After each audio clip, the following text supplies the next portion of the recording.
आज आपण एका अशा जागेबद्दल बोलणार आहोत जिथे हार जीतचा फैसला अगदी केसांच्या अंतराने झाला. महाराष्ट्रातील वर्धा मतदारसंघ. फक्त 7,470 मतांनी इथला निकाल ठरला.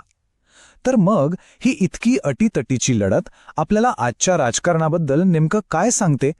चला याचा सविस्तर आढावा घेऊया. या विश्लेषणामध्ये आपण वर्ध्याच्या राजकीय आणि सामाजिक पार्श्वभूमीपासून सुरुवात करणार आहोत. त्यानंतर थेट त्या निकालाकडे वळू जो इतका कॅप होता. मग आपण पाहू की हा मतदारसंघ जो एकेकाळी एका पक्षाचा बालेकिल्ला होता तो कसा बदलला. या विजयामागे नक्की कोणती कारणं होती आणि भविष्यात जर कुणाला पुनरागमन करायचं असेल तर त्यांच्यासाठी काय मार्ग असू शकतो. आणि शेवटी या सगळ्यातून शिकण्यासारखं काय आहे यावरही नजर टाकू. तर सुरुवात करूया वर्ध्यापासून. गांधीजींच्या पदस्पर्शाने पावन झालेली ही भूमी, या जागेचा एक मोठा ऐतिहासिक वारसा आहे. पण आज इथे वर्तमानातला राजकीय संघर्ष तितकाच तीव्र आहे. इतिहास आणि वर्तमान इथे एकमेकांसमोर उभे ठाकलेले दिसतायत. महाराष्ट्राच्या नकाशावर आपण पाहू शकता हे आहे वर्धा मतदारसंघाचं भौगोलिक स्थान. या जागेचा संदर्भ समजून घेण्यासाठी हे महत्त्वाचं आहे. खरं तर ही लढाई फक्त दोन नेत्यांची किंवा दोन पक्षांची नाहीये. ही लढाई आहे तिथल्या सामान्य माणसाच्या रोजच्या जगण्याची. त्यांचे प्रश्न काय आहेत? पिण्यासाठी स्वच्छ पाणी, शेतीमधल्या अडचणी, कर्जबाजारीपणा आणि सर्वात महत्त्वाचं म्हणजे तरुण मुलामुलींच्या हाताला काम नाही. हेच ते मुद्दे आहेत जे मतदारांच्या निर्णयावर परिणाम करतात. आणि आता वळूया त्या आकड्यांकडे ज्यांनी ही सगळी कहाणीच बदलून टाकली. 2024चा तो निवडणूक निकाल ज्याने सर्वांचंच लक्ष वेधून घेतलं.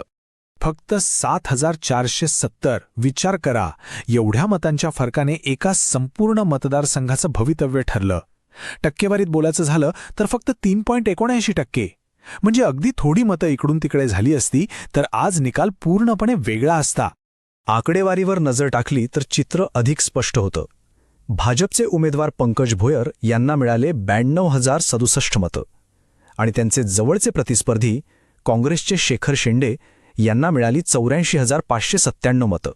हे आकडे जेव्हा आपण टक्केवारीत पाहतो तेव्हा ही लगत किती अटीतटीची होती हे आपल्या लक्षात येतं. भाजपला 46.65% तर काँग्रेसला 42.86% मतं मिळाली.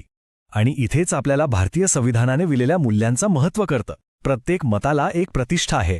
माहितीच्या आधारे जबाबदारीने केलेलं मतदान हे लोकशाहीचा खरा पाया आहे. पण ही परिस्थिती एका रात्रीत निर्माण झाली आहे का? अजिबात नाही. यासाठी आपल्याला थोडं इतिहासात डोकावून पाहावं लागेल.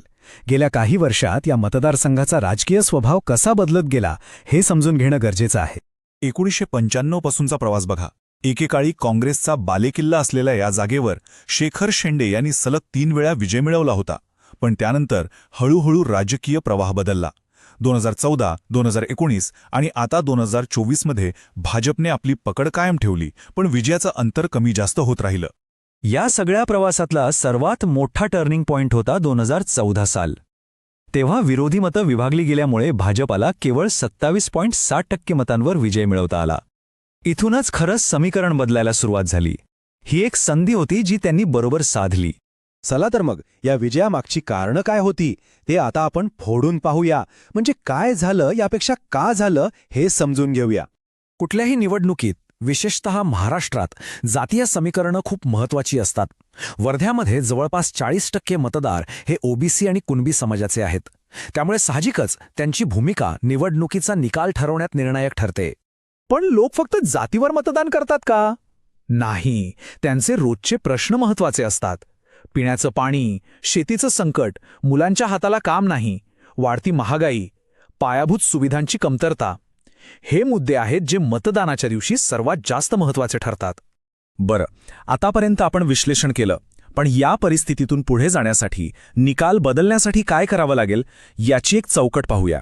एका प्रतिस्पर्ध्यासाठी विजयाचा मार्ग कसा असू शकतो याचा एक आराखडा बघू. याला आपण चतुर्मुख रणनीती म्हणू शकतो. याचे 4 चेहरे आहेत. पहिला, तुमची गोष्ट लोकांपर्यंत कशी पोहोचवता. दुसरा, तुम्ही कोणत्या मतदारांवर लक्ष केंद्रित करता. तिसरा, तुमची जमिनीवरची संघटना किती मजबूत आहे. आणि चौथा, या सगळ्यासाठी लागणारी साधनं तुम्ही कशी उभी करता. आणि हे करत असताना मतदारांच्या खाजगी आयुष्याचा आणि माहितीचा सन्मान करणं गरजेचं आहे. भारताच्या कायद्यानुसार लोकांची संमती आणि त्यांच्या डेटाची सुरक्षितता ही सर्वोच्च प्राथमिकता असली पाहिजे. तर मग या संपूर्ण विश्लेषणातून आपण काय शिकलो? वर्ध्याच्या या अटीतटीच्या लढाईचा मोठा अर्थ काय आहे? आणि हाच तो महत्वाचा प्रश्न आहे. आज जेव्हा राष्ट्रीय मुद्दे हवेत असतात तेव्हा जमिनीवर प्रत्येक गावात प्रत्येक घरात जाऊन केलेला प्रामाणिक, शिस्तबद्ध आणि लोकांच्या प्रश्नांवर आधारित प्रचार खरोखरच निवडणुकीचं चित्र पालटवू शकतो का यावर विचार करायला हवा. If you want to become a people-centric leader and uplift your constituency, get in touch with Blueprint Strategies AI at mgr@Blueprint Strategies AI or call 080-4204-1602. Purpose beyond politics.